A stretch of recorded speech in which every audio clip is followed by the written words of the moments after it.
በስመ አብ ወወልድ ወመንፈስ ቅዱስ አሃዱ አምላክ አሜን። መጋቢት 13 እንኳን ለመልአኩ ቅዱስ ሩፋኤልና ቅዱስ ዘራብሩክ ወርኃዊ በዓል በሰላም አደረሳችሁ አደረሰን። ሰላም ጤና ይስጥልኝ። የተከበራችሁ ቤተሰቦች እንደምን አላችሁ? ይህን መንፈሳዊ ቻናል ሰብስክራይብ በማድረግ እንድታግዙን በእግዚአብሔር ስም እንጠይቃለን። ሐሳብ አስተያየታችሁንም በኮሜንት ላይ ግለጹልን። የእግዚአብሔር ቸርነትና ፍቅር፣ የእመቤታችን ቅድስት ድንግል ማርያም አማላጅነትና እናትነት፣ የቅዱሳን መላእክት ሰማዕታትና ጻድቃን ተራዳይነትና ጥበቃ ከሁላችን ጋር ይኖር ለዘላለሙ አሜን። በዛሬው ዕለት የሚታወሱ በሕይወት ተጋድሏቸው ብዙ የምትማሩባቸው ቅዱሳንን እንደሚከተለው አቀርብላችኋለሁ። አርባሃራ ሰማይ ሰማዕት። አንድ አምላክ በሚሆን በአብ በወልድ በመንፈስ ቅዱስ ስም መጋቢት 13 በዚች ቀን ልብጥያ በሚባል አገር የከበሩ አርባሃራ ሰማይ በሰማዕትነት አረፉ። እኒህ ቅዱሳንም በአልፊያኖስ ዘመን ተጋደሉ። እርሱም ከንጉሠ ነገሥት ቆስጠንጢኖስ ከመኳንቶቹ አንዱ ነው። ከአይሁድ አገሮችም በአንዱ ላይ አነገሰው። ክርስቲያኖች እንዲያከብራቸው አዝዞት ነበር። እሱ ግን ወደዚያ ሀገር በደረሰ ጊዜ ጣዖታትን አመለከ። ሰዎችንም ሁሉ ጣዖት እንዲያመልኩ አስገደዳቸው።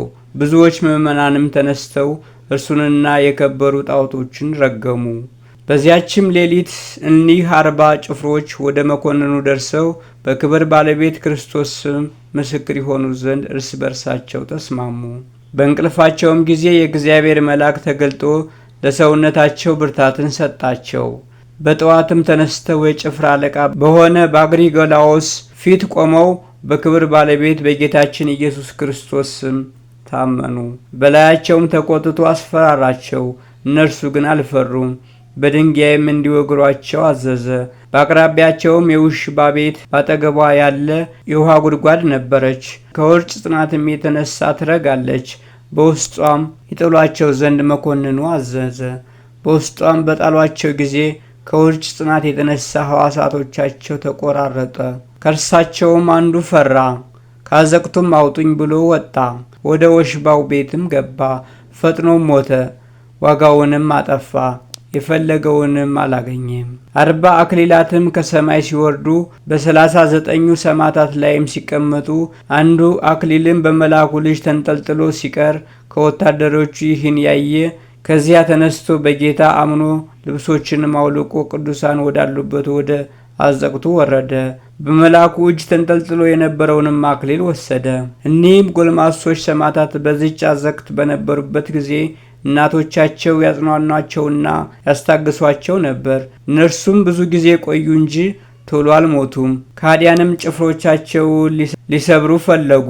ፈጥነው እንዲሞቱ እግዚአብሔርም ወዲያውኑ ነፍሳቸውን ወሰደ። ጭፍሮቻቸውን መስበር አልተቻላቸውም። ከዚህ በኋላም በእሳት ስጋቸውን እንዲያቃጥሉ በተሽከርካሪም ጭነው ወስደው ወደ ባህር እንዲጥሏቸው መኮንኑ ወታደሮችን አዘዘ። ሲጭኗቸውም ያልሞተ ሕፃን አገኙና ተዉት። እናቱም ከሰረገላ ውስጥ ልትጥለው ተሸክማው ሮጠች። ወታደሮችም ስላልሞተ ከለከሏት። ወዲያውኑ በጫንቃዋ ላይ ሞቶ ከቅዱሳን ጋር እንዲሆን ወደ ተሽከርካሪው ጣለችው። ወደ ስብጥያ ከተማ ጭነው ወስደው በእሳት አቃጠሏቸው። ወደ ባህርም ጣሏቸው። ከዚያም በኋላ በሦስተኛ ቀን ለስብጥርያ አገር ኤጲስቆጶስ ተገለጡለት። እንዲህም አሉት፣ ወደ እገሌ ወንዝ ሂድ፣ ስጋችንንም ታገኛለህና አሸክምህ አምጣው።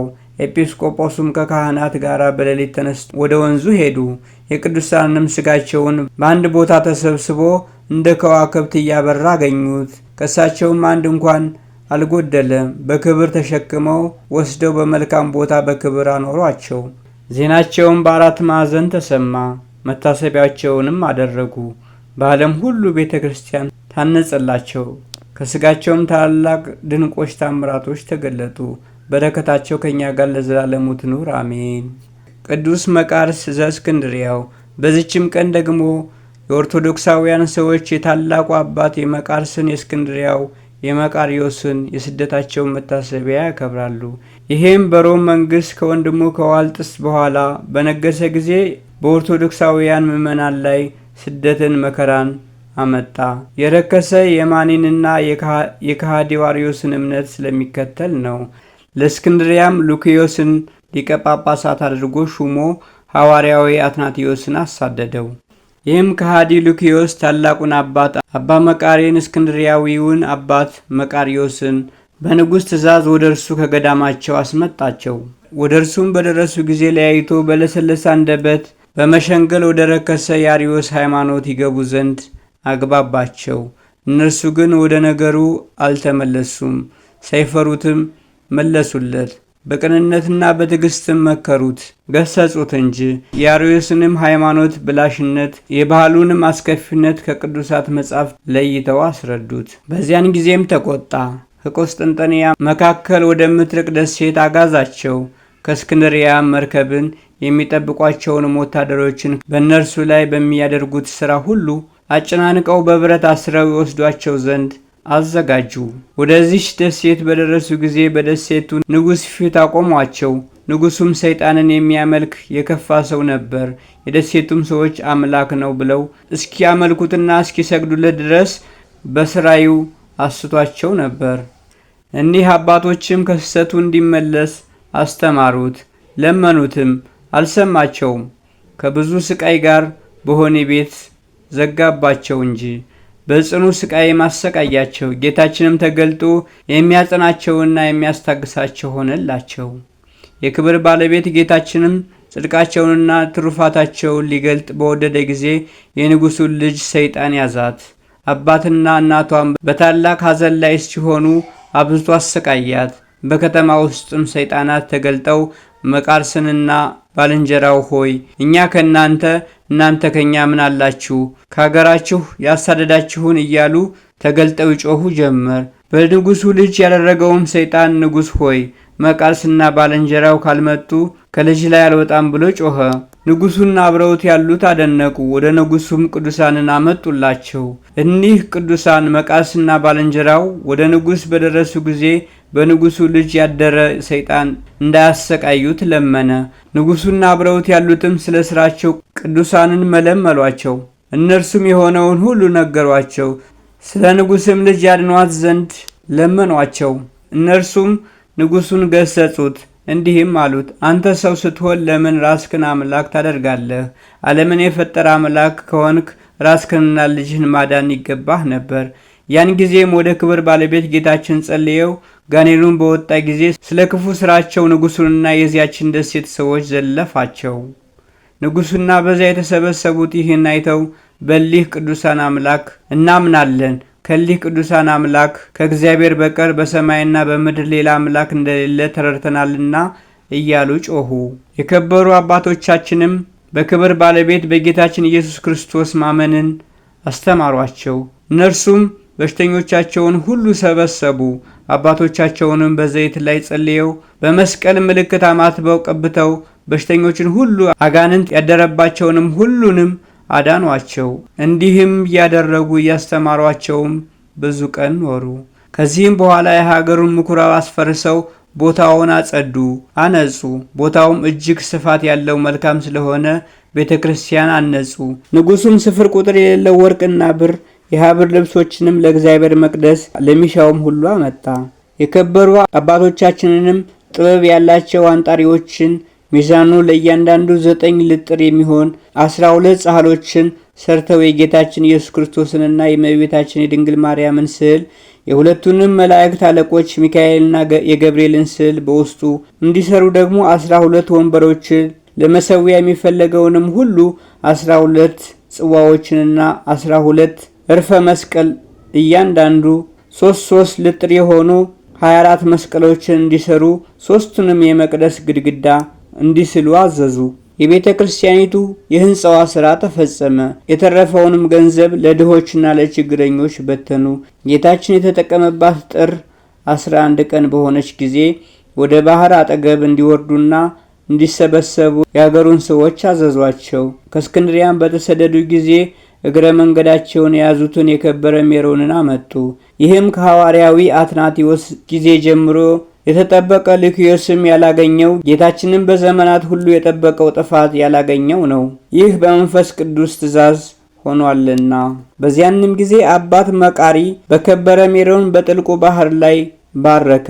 ባህሩም ከእሳት ኃይል የተነሳ በድስት እንደሚያፈሉት ውሃ የሚፈላ ሆነ። ዘይቱና ሜሮኑም በውሃው ላይ ተንሳፈው እንደሚያበሩ ከዋክብት ሆኑ። ከእርሳቸውም እንደ ፀሐይ የሆነ ታላቅ ብርሃን ታየ። ንጉሡና የተሰበሰቡት ሕዝብ አይተው ፈሩ። የክብር ባለቤት ጌታችን መድኃኒታችን ኢየሱስ ክርስቶስ ተገለጠ። አጥማቂው ዮሐንስና ቅዱሳን መላእክትም ውሃው በመክበርትና በሚለወጥበት ጊዜ ተገለጡ። ሕዝቡም ሁሉ በአብ በወልድ በመንፈስ ቅዱስ ስም ተጠመቁ። ያን ጊዜ ከሽቱ ሁሉ መዓዛው የሚጣፍጥ ሽታ ሸተተ። በዚያን ጊዜም የከበሩ አባቶቻችን ይህን አይተው በምድር ላይ ወድቀው ሰገዱ። በስግደታቸው እዚያው ዘገዩ። አባት መቃርስም ሰግዶ ሳለ ጌታችን እንዲህ ሲል ለመነው። ጌታዬ እለምንሃለሁ፣ ቸርነትህ ትድረሰኝ። የዚች ታቦትና ነዋየ ቅድሳቷ ቡራኬ በአምላካዊት እጅህ እንዲሆን አለው። ጌታም እሺ በጎ ብሎ ሜሮንን ከአባ መቃሪ እጅ ተቀብሎ ታቦቱንና ነዋየ ቅድሳቱን አከበረ። ከዚህም በኋላ አባት መቃርሲን ሦስቱን ደብር ትባርክ ዘንድ እኔ ያዝዝሃለሁ፣ እኔም ካንተ ጋር አለሁ። ይህንንም ንጹሕና ክቡር የሆነ አገልግሎት ባልንጀራህ አብሮህ ያገልግል። በመጀመሪያም የመካከለኛውን ደርብ በሥጋ ወለደችኝ። በድንግል ማርያም ስም ለይተህ አክብር። ደግሞ በቀኝ በኩል ያለውን በከበረ መስቀል ስም ለይተህ አክብር። በግራ በኩል ያለውን ደርብ በስምህ ለይተህ አክብር። በከሃዲ ሉኪዮስ እጅ ስለ ስሜ በዚህ ደሴት ውስጥ ደምህን አፍስሃልና አለው።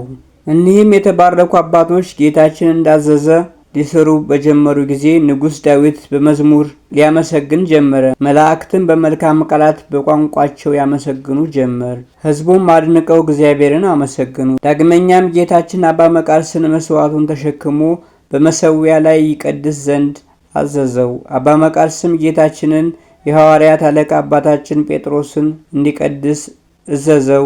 ይህች ዕለት በከበረ ስምህ በዚች ደሴት ውስጥ ለመጀመሪያ ጊዜ መስዋዕት የተሰዋባት ናትና አለው። ጌታም ላንተ ይገባል፣ አንተ በዚች ደሴት ዘርተሃልና እኔም አሳድቃለሁ። በደቀ መዝሙሬ በጳውሎስ አድሬ የተናገርኩትን አላስተዋልክምን? የዘራና የደከመ እርሱ አስቀድሞ ፍሬውን ይብላ ያልኩትን አለው። አባት መቃርስም የቅዳሴውን ሥርዓት ከጌታ ተባርኮ በጀመረ ጊዜ ከእስክንድሪያዊ መቃሪዎስ ጋር ይራዱት ዘንድ ጴጥሮስ በቀኙ ማርቆስ በግራው ሁሉም ሐዋርያት በዙሪያው ቆሙ። ጳውሎስና ዮሐንስም የየራሳቸውን መልእክት አነበቡ። ሉቃስም የሐዋርያትን ሥራ አነበበ። ዳዊትም መዝሙሩን ዘመረ። ለስም አጠራሩ ምስጋና ገንዘቡ የሆነ ጌታችንም ወንጌሉን አነበበ። በነጭ ርግብ አምሳልም መንፈስ ቅዱስ በህብስቱና በወይኑ ላይ ወርዶ የጌታችን ክርስቶስን ሥጋና ደም ወደ መሆን ለወጠው። አባ መቃርስም ወደ ጽዋው ጣቱን ባስገባ ጊዜ ጣቱ በደም ታለለ። የመላእክት ሰራዊት ሁሉ በመሰዊያው ላይ ክንፋቸውን ዘርግተው ይራዱት ነበር። ሚካኤልና ገብርኤልም መጡ። የመላእክት አንድነት ሁሉም በእርሱ በአባት መቃርስ አምሳል ሆነው እየተራዱት ለሕዝቡ የከበረ ሥጋውና ደሙን አቀበለ። ከቁርባን ሥርዓት ፍጻሜ በኋላ ጌታችን ፈጣሪያችን ኢየሱስ ክርስቶስ በመቃርስ አምሳል ሆኖ ወንጌል በሚነበብበት አትሮንስ ላይ ተቀመጠ። ፊቱም እንደ ፀሐይ ይበራ ነበር። ለሕዝቡም ቡራኬ ሰጥቶ ወደ መሰዊያው ተመለሰ። ዳግመኛም ከ7 ቀኖች በኋላ አባታችን መቃርስ ስለ ቤተ ክርስቲያን የሹመት ማዕረግ ወደ እግዚአብሔር ጸለየ። የክብር ባለቤት እግዚአብሔር ኢየሱስ ክርስቶስም ተገልጦ በእኔ ዘንድ ለዚህ ታላቅ ክብር የተገባ አንተ ነህና አለው። ሽማግሌውም ሰምቶ አለቀሰ፣ በእግዚአብሔርም ፊት ሰገደ። አቤቱ በሲሃት ገዳም ወዳሉ መነኮሳት ልጆችህ ጊዜው ሲደርስ እመልስሃለሁ። ከዚህ ከሥጋ ሳትለይ ያልከኝን አስብ። ይህ ካልሆነ መቃራ የምንኩስናውን ሥራ ትቶ ፓትርያርክ ሆነ ይላሉ አለ። ጌታችንም የመረጥኩህ መቃርስ ሆይ እኔ ልብህን ፍላጎት ሁሉ እፈጽማለሁ፣ ግን ፓትርያርክ ትሾም ዘንድ ከልጆችህ የመረጥከውን አንድ አቅርብ አለው። ቅዱስ መቃርስም አቤቱ አንተ ልብ ያሰበውን የምታውቅ ነህ። እኔ ግን ወደዚህ አንጥረኛ ሽማግሌ ሰው ተመለከትሁ። እርሱ በቀናች ሃይማኖት የጸና ከሴቶችም ጋር ግንኙነት የማያውቅ ነው አለው። ጌታችንም አንተ እንዳልክ ደግ ነው አለ። ቅዱስ መቃርስም ያንን አንጥረኛ ጠርቶ ወደ ታቦት ሕጉ አቀረበው። ያን ጊዜም ወንጌላዊ ማርቆስ መጣ። እጁንም በአንጥረኛው ራስ ላይ ጭኖ ዲቁና ሾመው። ደግሞ ቅስና ሾመው። ከዚያም የሊቀ ጵጵስና ሹመት እስከሚፈጸምም በየማዕረጉ ሾመው። ስሙንም ዮሐንስ አለው። የሰማይ ሰራዊትም ሁሉም የወንጌላዊ ማርቆስ አዲስ ተክል የሆነ ለመቃርስ ልጅ ለዮሐንስ ሊቀ ጵጵስና ይገባዋል እያሉ 3 ጊዜ ጮኹ። በዚያ ያሉ ሕዝብም እሊህ ቃሎችን ይሰሙ ነበር። ጌታችንም የሊቀ ጳጳሳት ዮሐንስን አይነ ልቦናውን ገልጠሎት በሚቻለው መጠን ጌታችን ኢየሱስን አየው። ብዙ ቃላትንም ተናገረ። ደግሞ ረቂቃን በሆኑ በሰማይ ሰራዊት ቤተ መቅደሱ ተመልቶ አየ። የከበሩ ነቢያትና ሐዋርያትንም በዚያ አሉ። ከዚህም በኋላ የክብር ባለቤት ጌታችን ኢየሱስ ክርስቶስ ታላቁ አባ መቃርያንና እስክንድሪያውን አባ መቃርያን ጠራቸው። እንዲህም አላቸው፣ በምድር ሳሉ መታሰቢያችሁን የሚያደርጉ ሰዎች የተመሰገኑ ናቸው፣ የዘላለም ሕይወትን ይወርሳሉና። በራሴ እምላለሁ ስለ ስሜ የተቀበላችሁትን መከራ በትጋት የሚያስበውና የሚፈጽመው የሚሰማው ሁሉ ያመሰግነኝ ዘንድ እኔ በጎ ነገርን ሁሉ እሰጠዋለሁ። ከበጎ ነገርም ምንም አላሳጣውም። ከመከራውም ሁሉ አድነዋለሁ፣ ኃጢአትንም ሁሉ አስተሰርይለታለሁ።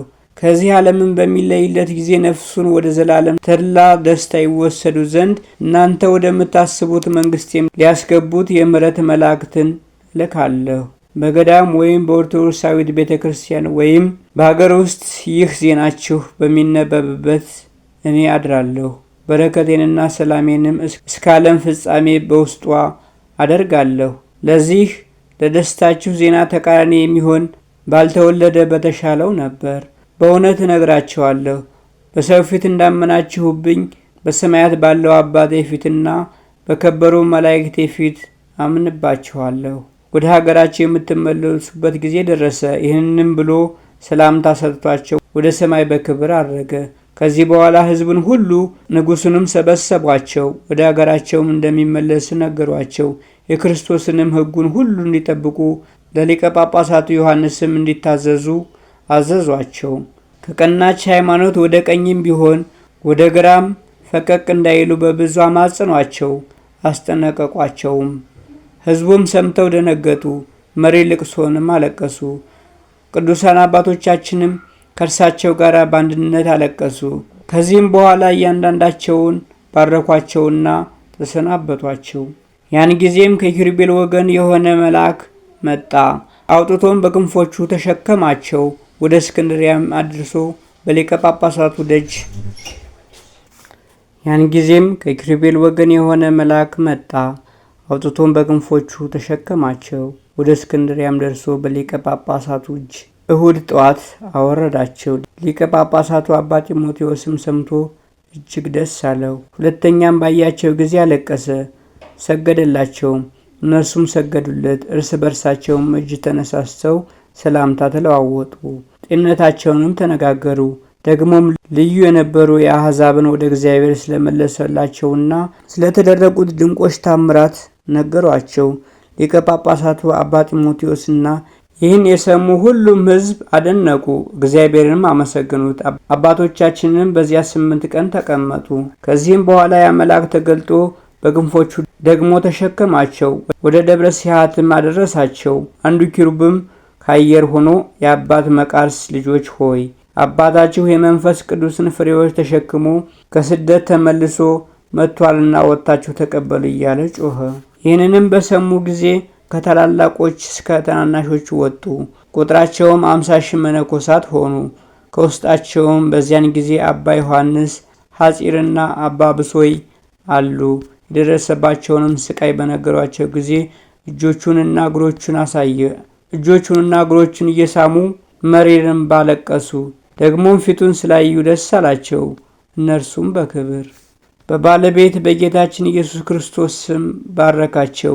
የክርስቶስ ወገን የሆናችሁ በዓለሙ ሁሉ የምትገኙ ምዕመናን ሆይ በዘመናት ሁሉ በዓል ያደረጋችኋት በዚህች ዕለት ደስ ሊላችሁ ይገባል።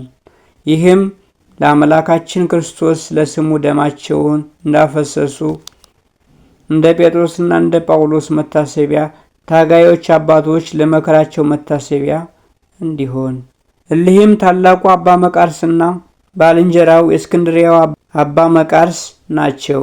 በዚች በመጋቢት ወር በ13ኛ ቀን ሉክስዮስ ከእስክንድርያ አስቀድመን ወደ ዋሳናት ደሴት አጋዛቸው። ደግሞ በዚሁ ቀን ተመልሰው ወደ እስክንድርያ ደረሱ። በጸሎታቸው የሚገኝ በረከት በሁላችን የክርስቲያን ወገኖች ላይ ለዘላለሙ አብሮን ይኑር አሜን። ሊቀ ጳጳሳት ቅዱስ ዲዮናስዮስ ዘእስክንድርያ። በዚችም ዕለት ደግሞ በእስክንድርያ ሊቀ ጵጵስና ለተሾሙ አባቶች 14ተኛ የሆነ የእስክንድርያ ሊቀ ጳጳሳት ቅዱስ አባት ዲዮናስዮስ አረፈ። በዚህም ቅዱስ ወላጆቹ እምነት የሌላቸው አረማውያን ናቸው። እርሱ ግን ብዙ ትምህርቶችን ተማረ። አባቱ በዘመድ የከበረ ስለነበረ ከታናሽነቱ ጀምሮ አስቦለት ለአረማውያን መምህራን መምህራቸው እስኪሆን ጥበብን ሁሉ አስተማረው። በአንዲት ቦታ ተቀምጦ ሳለ አንዲት አሮጊት ክርስቲያን ሴት በፊቱ አለፈች። ከሐዋርያ ጳውሎስ መጽሐፍም አንድ ጥራዝ ይዛ ነበር። እርሱም እስኪ ስጪ ልየው አላት። እሷም ሰጠችውና አነበባት። በውስጧም ልዩ የሆነ ቃልና የሚያስደንቅ እውቀትንም አገኘ። በምን ያህል ትሸጪዋለሽ አላት። በአንድ አላድ አለችው። እርሱም ከዚህ መጽሐፍ የቀረ አለ፣ ካገኘሽ ሂደሽ አምጭልኝ አላት። እርሷም ሂዳ ሌሎች 3 ጥራዞች አመጣች። እርሱም 4 የወርቅ አላድ ሰጣት። ባነበባቸውም ጊዜ መጽሐፉ ጎደሎ ሆኖ አገኘው። ዳግመኛም ከዚህ መጽሐፍ የቀረ አለ፣ ብታገኝ ሂደሽ ፈልጊ አላት። እሷም በአባቶች መጽሐፍቱ ውስጥ እሊህን ብቻ አገኘው። ሙሉውን የጳውሎስን መጽሐፍ ከፈለክ ወደዚች ቤተ ክርስቲያን ሂደህ ጠይቅ አለችው። እርሱም ከቤተ ክርስቲያኒቱ ብፈልግ ከእርሱ ይሰጡኛልን አላት። አዎን ይሰጡሃል አለችው። ሄዶም ወደ ቤተ ክርስቲያን ጠየቀ። እነርሱም የጠየቀውን መጽሐፍ ሰጡት። አነበበውም፣ በልቡም አጸናው። ያለ መጽሐፍም በቃሉ ያነበው ነበር። በክብር ባለቤት በጌታችን ኢየሱስ ክርስቶስም አመነ። ከዚህ በኋላ ወደ ሊቀ ጳጳሳት አባ ዲሜጥሮስ ዘንድ ሂዶ ያጠምቀው ዘንድ ለመነው። እርሱም ሕግና ሥርዓትን ትምህርትን ሁሉ አስተምሮ ከዚያ በኋላ ጠመቀው። አባ ዲሜጥሮስም ለቤተ ክርስቲያን ልጆች ሁሉ አስተማሪ አደረገው። አባ ያሮክላ ሊቀ ጵጵስና በተሾመ ጊዜ ይህን አባት ዲዮናስዮስን በእስክንድርያ ሀገር ውስጥ በወንዶችም በሴቶችም ምዕመናን መካከል እንዲፈርድላቸው እንደራሴ አድርጎ ሾመው። በሊቀ ጵጵስናው ሥራ ላይ ሁሉ ስልጣን ሰጠው። አባ ያሮክላም ባረፈ ጊዜ ሕዝቡና ካህናት ሁሉም ተስማምተው በእስክንድርያ ላይ ይህን አባት ዲዮናስዮስን ሊቀ ጵጵስና ሾሙት። መንጋውንም በበጎ አጠባበቅ ጠበቀ። ነገር ግን በሹመቱ ዘመናት ብዙ መከራና ሐዘን አገኘው። በዘመኑም ከሃዲው ዳኪዎስ ተነስቶ ክርስቲያንን ከሚወድ ከፊልጶስ ጋር ተዋጋ። ድል አድርጎም ፊልጶስን ገደለው። በእርሱ ፈንታም ነገሰ። በክርስቶስ የሚያምኑትን ምዕመናን ሁሉ አሰቃያቸው። ከጳጳሳትና ከምዕመናንም ብዙ ሰማዕታትን ገደላቸው። ከፍርሃትና ከድንጋጼም የተነሳ ወደ በረሃ ወደ ገዳም ሸሽተው በዚያው የሞቱ ሁሉ የዚህም የዳኪዎስ ጭፍሮች ይህን አባት አግኝተው ወደ በረሃ ወደ ገዳም ሸሽተው በዚያው የሞቱ አሉ።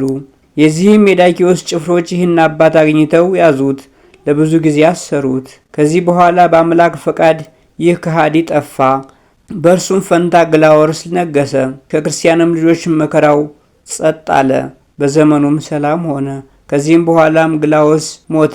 በእርሱ ፈንታ ዋርሊዮስ ነገሰ። እርሱም ሁለተኛ በክርስቲያን ወገኖች ላይ መከራ አስነሳ።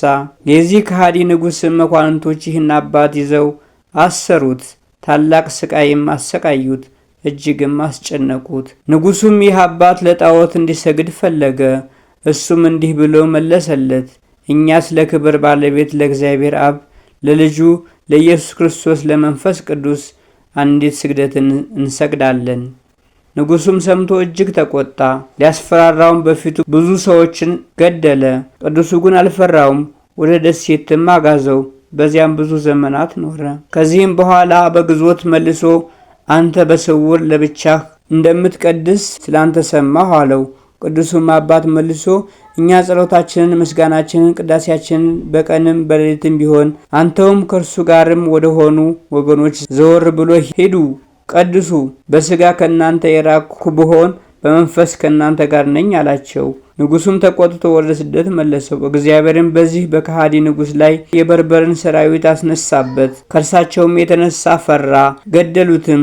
መንግስቱንም ብልህና አዋቂ የሆነ ልጁ ወረሰ። አባቱ ያሰራቸውን ሁሉ ፈታቸው፣ ከተወሰዱበትም መለሳቸው። ወደ ሊቃነ ጳጳሳትና ወደ ኤጲስቆጶሳት ሁሉ ቤተ ክርስቲያናችሁን ክፈቱ፣ መብራቶቻችሁንም አብሩ፣ በእናንተ ላይ ምንም ምን የሚያደርስባችሁ ክፉ ነገር የለም ብሎ ደብዳቤዎችን ጻፈ። ይህም አባት ቀሪ ዘመኑን በጸጥታና በሰላም ኖረ። ደግሞ በዚህ አባት በዲዮናስዮስ ዘመን ከአረቢያ አገር በኩል የመጡ ነፍስ ከስጋ ጋር ትሞታለች፣ ከዚያም በትንሣኤ ቀን ትነሳለች በማለት የሳቱ ዝንጉዎች ሰዎች ተነሱ። ከነሱ ላይም ኤጲስቆጶሳትን ጉባኤ ሰብስቦ አውግዞ ለያቸው። ሌሎችም የረከሱ የአርዮስንና የሰባልዮስን እምነት ይዘው ተነሱ አሉ። ይህም አባት ፈጽሞ ባረጀ ጊዜ ወልድን የካደ ሳምሳጢ ጳውሎስ ተነስቶ አሳተ። በአንጾኪያም ኤጲስቆጶሳት በአንድነት ተሰበሰቡ። ይህ አባት ግን ስለ እርጅናው አብሮ አልተሰበሰበም። በውስጧ የቀናች ሃይማኖትን የምትገልጥ ሀብቱ የሆነ ጥበብን፣ እውቀትን የተመላች መልካም ምክርን የያዘ ደብዳቤ ጽፎ ላከ። ወደ በጎ ሽምግልናም ደርሶ ወደ ወደደው እግዚአብሔር ከዓለም ተለይቶ መሄድን አገኘ። በጸሎቱ የምትገኝ በረከት ከኛ ጋር ለዘላለሙ ትኑር አሜን። ወስብሐት ለእግዚአብሔር ወለወላዲቱ ድንግል ወለመስቀሉ ክቡር። ይቆየን። የተባረከ ጊዜ ይሁንላችሁ።